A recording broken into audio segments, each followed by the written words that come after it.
We'll call the meeting to order. Please stand for the Pledge of Allegiance. Pledge allegiance to the flag of the United States of America and to the republic for which it stands, one nation, under God, indivisible, with liberty and justice for all. Thank you. We're a little light around the table this evening. Director Coughlin and I have her proxy. Director Brandenburg, I have his proxy, so I don't know how I'm going to do this, but we'll figure it out. And Director, I can do my leg. And Director Fosdick and Director Gaines has her proxy. All right, on to the approval of the minutes. We need a motion for the February 26th regular meeting minutes. A motion for the minutes. Thank you, JB. Bob? Any questions, comments, concerns, changes? Nope. Okay, all in favor? 1, 2, and 3. All right, so the work session, we didn't have one. So we don't have to do that one, right? Joint Advisory Committee reports. Tom, you got rec and late? Yeah, we didn't have minutes for the work session because we didn't have a meeting because of lack of agenda items. Yeah, sorry. So for the Joint Advisory Committees, for rec, the committee approved the February meeting minutes and unanimously approved a slate of non-member events for Birksdale South, including races, community events, and seasonal activities. Overall, recreational facilities are in good to excellent condition with strong community usage, especially at pickleball courts, trails, and parks. There are a couple items that they address that are covered in the minutes that need attention. Community feedback remains highly positive, with members expressing appreciation for amenities and staff efforts. Though some requests were noted, dog park improvements, water service restoration. Staff reports included usage trends, ongoing infrastructure improvements, and upcoming seasonal preparations such as marina opening, fish stocking, and spring events. The meeting emphasized continued growth in recreational demand, the importance of ongoing maintenance investments, and strong community engagement. For the Lakes Committee, Loch Lomond starts refilling on March 2nd and was approximately half full on March 11th. Refilling is dependent upon local rainfall. A grass carp funnel trap has been installed in a secondary cove near Tyree Boat Launch. Once the lake is full, we are hoping to catch a significant number of grass carp as part of our ongoing removal process. Our final trout stocking took place in early March on Lake Brittany. The recently remodeled electro fishing boat is now in service, and additional kayak wrecks are going to be installed on Lake Avalon and Norwood and Loch Lomond at the Tyree launch area. And that is the recaps of those two committees. Okay, golf committee met on March 11th, and we had quite a bit of activity on the maintenance side. Graham Cornmeyer reported the Bermuda grass greens on Scottsdale and Brittany are in strong condition following the winter. Zoy's at Highlands is showing strong green up. Early green up approximately 2 weeks ahead of the Bermuda. Staff cautions the late seed cold remains possible, and a full assessment of winter impact will be available in late April in case we have some nasty weather. Fertilization scheduled for late March to early April. Spring pre-emergent weed applications are nearly complete. Recent rainfall, 6 inches, caused some minor flooding at Kingswood, Birksdale, and Country Club. Spring aerification is underway across the grass courses, and more aggressive treatment at Kingswood. Capital projects, there are several of them. Ryegrass removed and reseeding at the Country Club number 13T, planned for April. Drainage culvert replacements completed on holes 8 through 11. Van installation on Kingswood expected to conclude at the end of April. Nursery greens and highlights has been seeded. At Scottsdale driving range, tee reconstruction completed, and sod installation is expected soon. Damage irrigation control at the Highlands number 8 will be repaired and protected with some boulders. Obviously, there's a problem there. Kingswood number 6 pond project has been closed and the pond is holding water. Flood study indicates the dam removal will not affect golf course flooding. Darrell Muldoon and golf operations, February produced 10,256 rounds, an increase of 4,700 over the prior year. Membership rounds are up 3,463. Year-to-date total is 15,822, up from 7,717. Driving range buckets seats sales increased significantly due to the reopening of Tanyard Creek. This is according to the simulator at Tanyard Creek. A revised no-show policy allowed walk-ins to use the unclaimed simulator time at a reduced cost. No-shows are monitored daily, and repeated offenders receive warnings and penalties. Staff recognition. Nate from the golf operation was commended for completing full summer scheduling early and improving coordination of group play. We have 130 plus groups that play in the summer. They all want the same time and they all want the same course. So Nate's doing a good job. Tournament and player development. Shot in the dark tournament filled up within 4 hours. Upcoming events include the Dogwood Dogwood 3-person scramble in May 2nd and Folds of Honor May 16th. From the audience. Yes, it was. Public concerns. Concerns were raised regarding erosion of several holes. Maintenance confirmed repairs are planned. Leadership addressed the rumors regarding the closure of Kingswood and Birchdale, stating it was nothing but a pure rumor. It does not exist. That's it. Thank you, Ms. Ruth.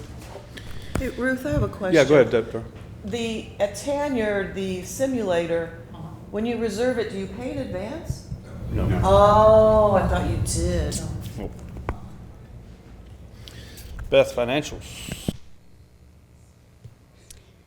Hello, I'm here to present the financials for February, and we really have set ourselves up in February for a really good position to swing into spring with a good drive.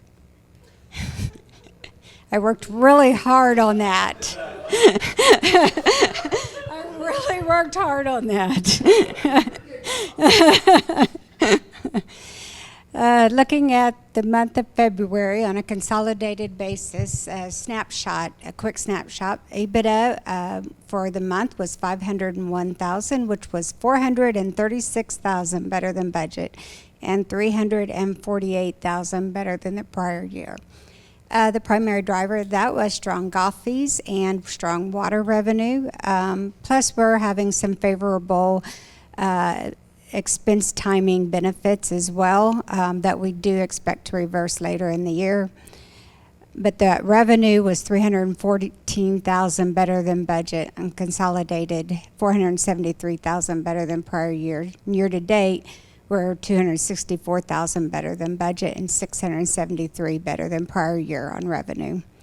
Our key strengths for February was those exceptional golf volumes and strong water sales, along with the water connection related revenue. We also had labor savings and good expense management while we're watching those expenses. Our key watch items going forward are those reversals of the expense timings, which includes the water distribution equipment timing and other deferred costs. Also, the RV park revenue has been softer year to date than we budgeted and expected, as well as transfer fees have been as well. Looking at year-to-date on consolidated, the total income year-to-date is $6.5 million, which is better than budget in prior year. Expenses, $5.9, which is better than budget and a little more than prior year. And EBITDA coming in year-to-date, $524,000, better than budget and prior year. Looking at POA only for the month, the POA's EBITDA reached $66,000 in February. That was better than budget by $310,000 and prior year by $175,000. Again, due to strong revenue and controlled expenses. Speaking of revenue, that totaled $2.2 million, finishing 172,000 better than budget and 272,000 better than prior year, driven by golf fees and food and beverage. Operating expenses were 167,000 better than budget, but 74,000 worse than prior year. That variance to budget reflected labor savings as well as deferred costs and timing variances. So drilling farther into the POA, into the golf operations, the February EBITDA for golf was better than budget by 155,000 due to those increased rounds and fee revenue, and monthly revenue was 453,000, 154,000 better than budget. So you'll see that EBITDA was better, 155,000. Revenue was better, 154,000. So that revenue went straight down to the bottom line. Those revenue drivers, golf's key revenue sources include green fees, cart rentals, pro shop sales, and all those were outperforming budget expectations. The cost of goods sold rose due mainly to volume, but also to markdowns. But operating expenses were 7,000 better than budget, primarily from labor savings. Looking at all the locations for golf, their EBITDA variance to budget, you'll see that Highlands had the best variance to budget by 24,000. Country Club, Kingsdale, Tanyard Creek were all at 19,000 better than budget. Metfield 15,000 better, and Scottsdale 11,000. And then diving into food and beverage, they beat EBITDA budget by 53,000 in February due to higher revenue and controlled costs, and that was 74,000 better than prior year. Their revenue was 46,000 better than budget. Their strongest sales were in a la carte food and beer. Though their cost of goods sold were 21,000 worse than budget, that was primarily due to increased volume. Gross margin still beat budget by 25,000. COGS were 40% of total F&B income. Operating expenses were 28,000 better than budget and 24,000 better than prior year due to savings in labor and some deferred supply purchases.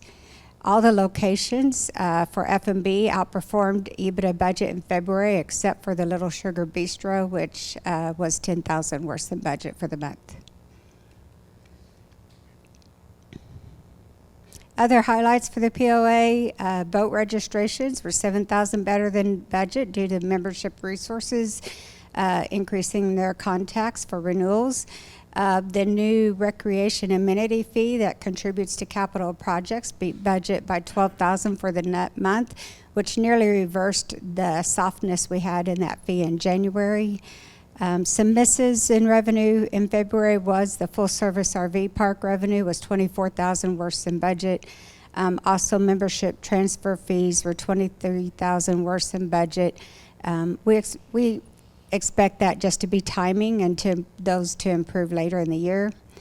And again, the expense timing benefits specifically in equipment and tools, maintenance and repairs, and professional services.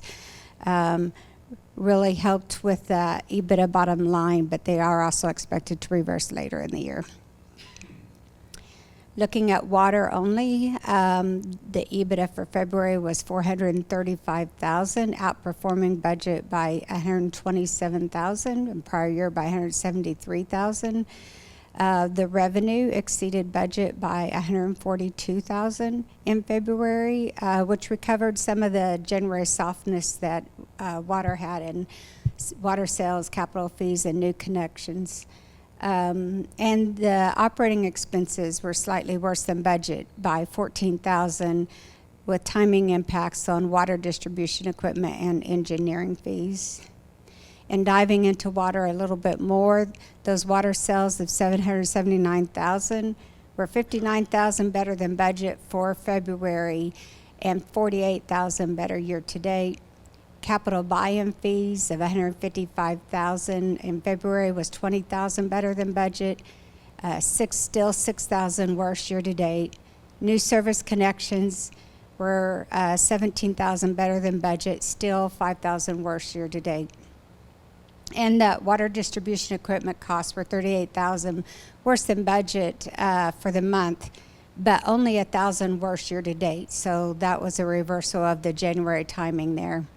Engineering fees of $18,000 were budgeted for February, but are temporarily deferred.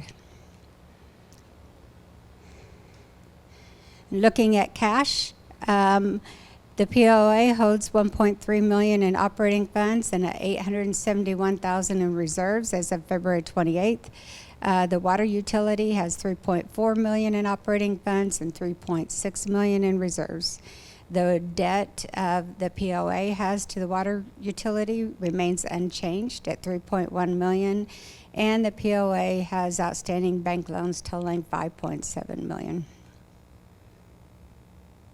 And finally, the one-pager. On the left is the by department EBITDA variances to budget year to date. You'll see that golf operations is $205,000 better than budget on their EBITDA year to date. Food and beverage is $69,000 better. Golf maintenance, $65,000 better. Lakes and parks, $63,000. Going down to the bottom, worse than budget. General income and expense, $47,000 worse than budget, and that's primarily all due to the timing of those transfer fees. Everything else on the right side we've already discussed. As always, there's more detailed information that will be available on the website. Do you have any questions? You have a second career in creativity. I have a creative team as well. Bob? Yeah, the only question I had is repaying the water department. You said we didn't make any payments back to them this last month. Correct. When was the last time we made a payment back to the water department for that outstanding loan? It would have been in 2024. We did not make any in 2025 due to our cash position. Okay. Hoping that we can again soon. Things are looking better in the cash. Just not wanting to rush that. That's me speaking out of turn, probably without talking to Tom. It's the truth. Just Yeah, a comment. yeah, go ahead, Jackie. I need to be warned to eat my supper before I come here. When I know they that, show that lobster, and steak. I was about to turn to Jeff and say, ooh, I'm hungry now. Anything else for Beth? Nope. Thank you, Beth. All right, we have we don't have anybody here and no emails, right? All right, so no open forum or responses. So the last item on the agenda is Cooper Elementary Bike Event. Tom? So we received a request from Grindstone Coffee is putting together a event for the students at Cooper Elementary where they would ride their bikes from Metfield Park down to the school. And this would be the week of April 27th through May 1st.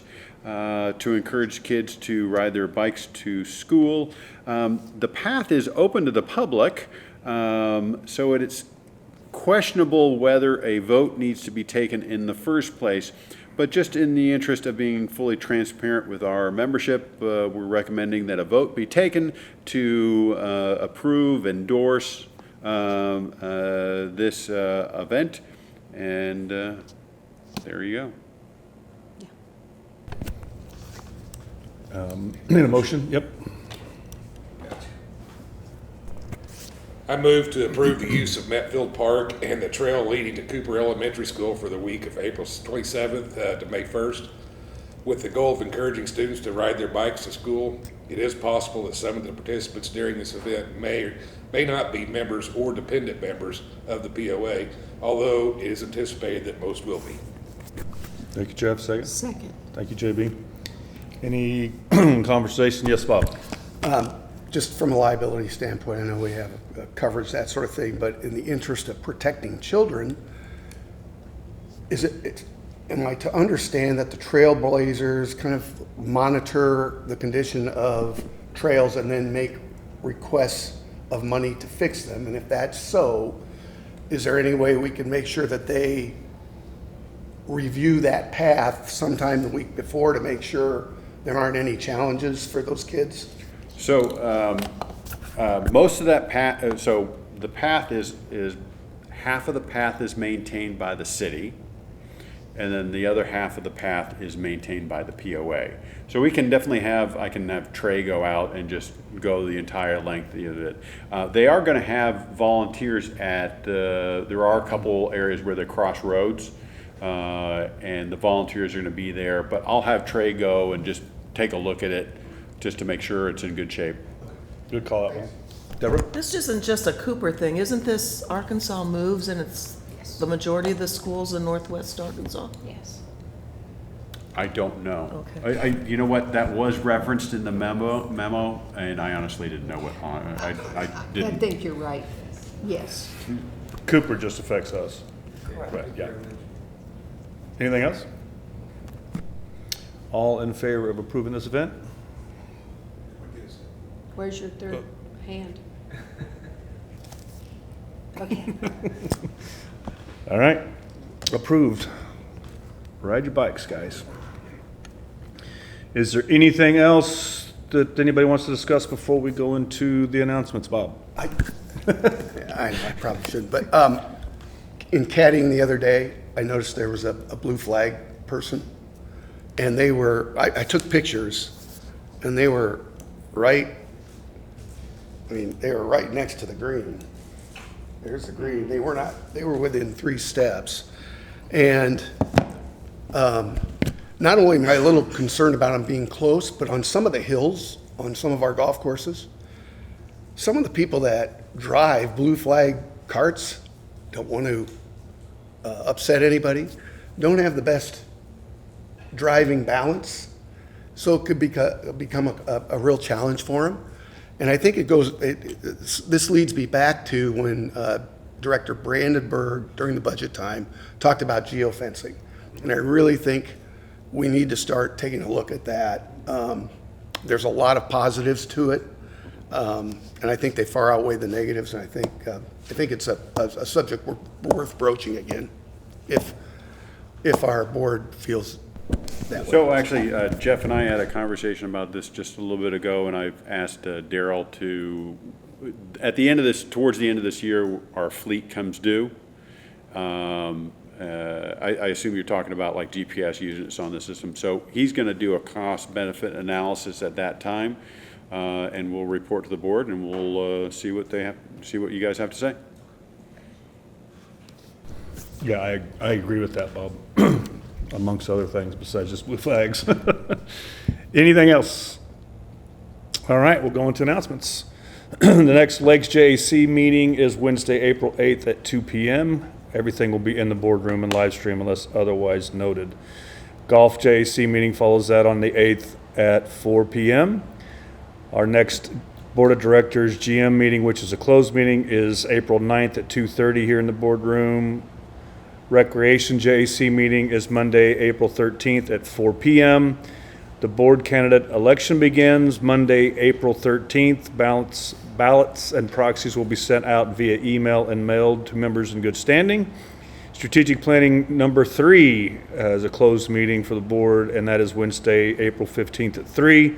The next Board of Directors work session is April 16th, and the next regular session is April 23rd at 6 p.m. Anything else? Last call. Just a reminder to Yep. our membership regarding the board candidate elections. You should have received an email asking you if you would like to opt out of a paper ballot and opt in for email only as an expense savings. I would encourage anyone comfortable with it to please opt in for the email. You beat me Thank to you. it. Good call. Yep, absolutely. I did. I opted in. We've had 3,200 opt-in so far. Fabulous. That's good. That's better than the 14 you had before. 1,400 or something that was Yeah, smaller. yeah. I think we send out one more notice tomorrow because we do the cut as on the 31st, and so once the cut occurs, meaning voters in good standing. So we're going to put one last push. We're trying to get to 4,000. which would be great. Yeah. Remember to vote, A, and B, all of the information on all 4 candidates is on the POA website. So, all right, with that, we're adjourned.